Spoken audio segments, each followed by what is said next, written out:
there are people who are passionate about these kind of projects. So I think that's the first key.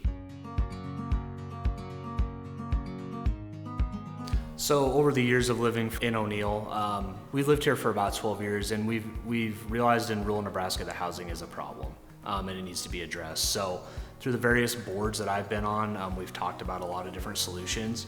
When we had the opportunity to get a rural workforce housing grant, we decided that that was something that definitely needed to happen for O'Neill. We have a couple different groups involved. When we got the opportunity to get the grant, we formed an O'Neill Development Corporation, of which I'm a board member with 4 other local people in the community. We also had to involve the O'Neill Chamber of Commerce and also the City of O'Neill. They provided our initial $500,000 base funding that we needed.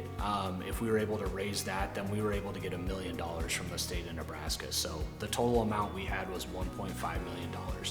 Additionally, the city did have these lots for the first project, and they granted those to us to initially build these houses on. The first project we took on was 3 single-family homes.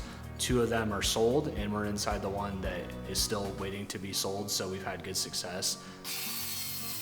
And now we are working on 2 duplexes as well in town for single-family housing as well, so that's really been our focus.